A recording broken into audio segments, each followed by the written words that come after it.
It doesn't mean that we will necessarily disappear. Sorry, it doesn't mean that the planet will disappear. It just means that we will, or we will reduce in our numbers quite radically. So there's a guy called Trygve. I can't find out what his first name is. If anyone can help me, this person is a very interesting writer, but I don't know what his name is other than Trygve. But he said this: unless we live our lives with at least some cosmological awareness, we risk collapsing into tiny worlds. And I suggest that's what we are already. We're lots of tiny worlds. For we can be fooled into thinking that our lives are passed on political entities such as state or nation, or that the bottom line concerns in life have to do with economic realities of consumer lifestyles. In truth, we live in the midst of immensities. We're intricately woven into an immense cosmic drama. I wanted to put that first because I think it's really interesting.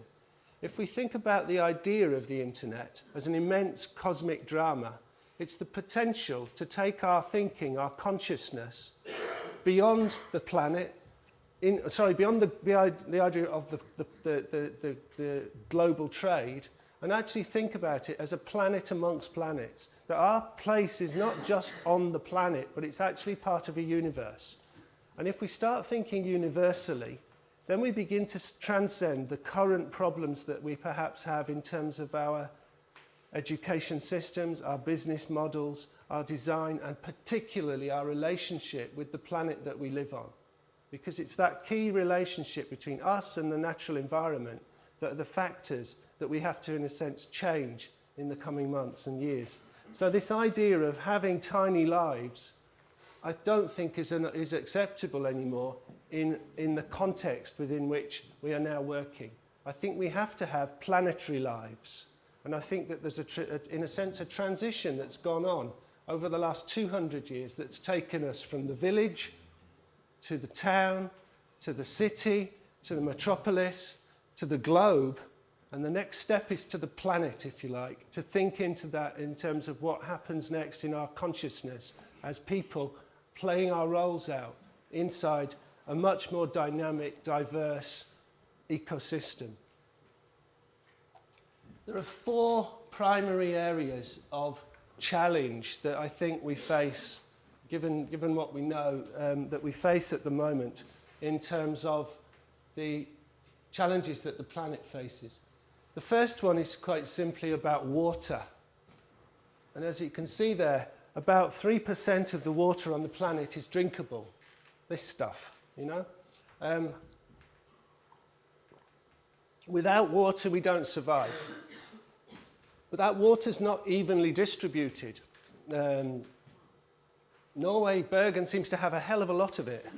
You know?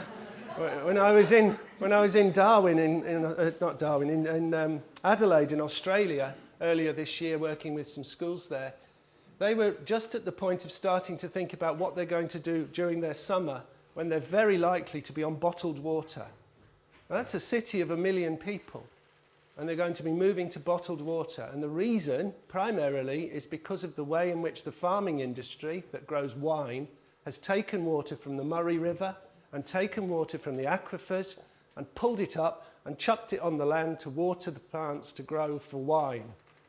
Now, that's great. We can all be drunk, but we might also all be dead or dried up. So I think we've got to think very carefully about the relationships and the connections.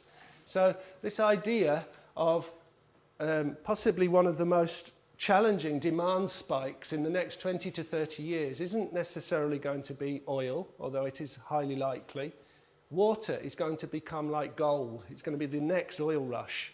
Countries that have oil, like Norway, will become incredibly rich, but they will also have incredible responsibility to look after that resource and be able to pass it round. And equally, everyone else on the planet has to think very, very hard about how they use this stuff, how they manage it, how we keep it in our cities, how we don't pour it straight into rivers and into the oceans, but we think differently about the infrastructure so that we're able to use it more productively and not waste it.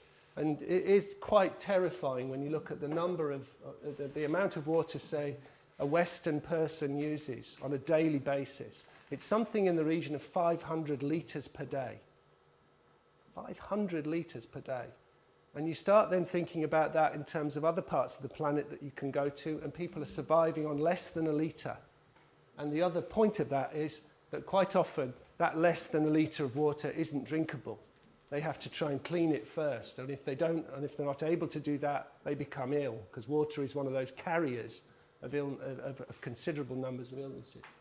So water is one of the things to keep in your head.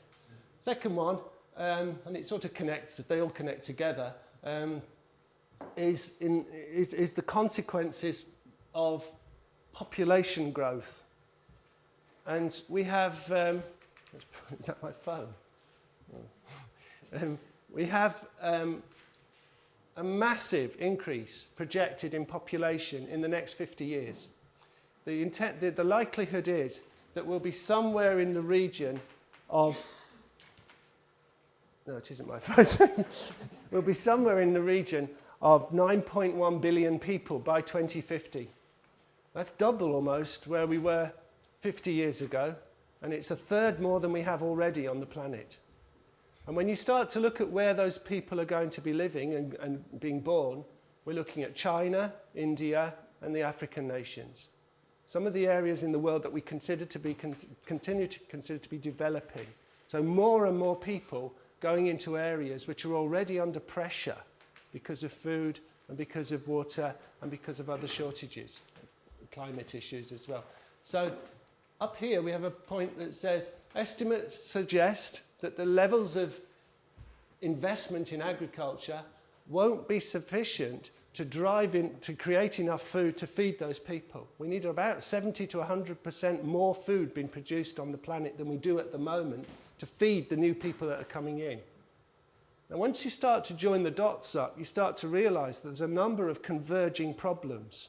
Because if you start to grow more food, you have to have more water to irrigate it. If you've got a climate change which is increasing the number of deserts, then you're likely to reduce the land mass.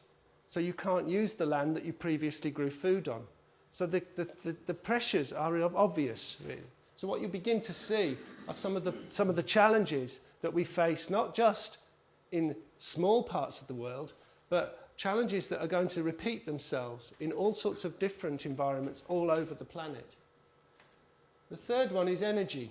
Global energy demand expected to rise 43% over the next 3 years. That's almost half again on what we use already. And at the same time, we have two key things that we use that are starting to run out. Gas is the first one, and the British have just announced recently that North Sea gas, the source of our energy in the UK for a considerable amount of time in all our homes, is likely to run out by 2016. That's within this decade. And the oil issue, I'm sure you're aware of an issue called peak oil. That's the argument about how much oil do we have left in the reserves and how much oil are we using. And what we've done is, in effect, we've reached a point where we've peaked on how much oil we can pull out of the ground. And the question is now, how long do those supplies last? And at the same time, more and more people are demanding the use of that oil, particularly in places like China, where they have to be able to power their country. So they're at the point where the supply doesn't meet with the demand. So we can see that a finite resource like oil, a fossil fuel, is going to cause us quite a lot of problems in the next 20 or 30 years as more people need that energy, but there's less of it available. So the price rises. And I noticed last night on the news, Niger is currently going through yet another food shortage. And considerable numbers of people are starving. It's not because there isn't food in Niger, it's because people can't afford to buy the food, because it's too expensive, because the cost of producing it locally means that they are unable to purchase it. So the local producers export it to Nigeria, where they can afford to buy it. So these tensions are both local, regional, international. We're looking at a completely bizarre set of integrated challenges, the sorts of which we've never had before. And the British chief scientist, John Beddington, recently said at a conference I was at that this is the perfect storm. This is the perfect storm of energy, water, population, food.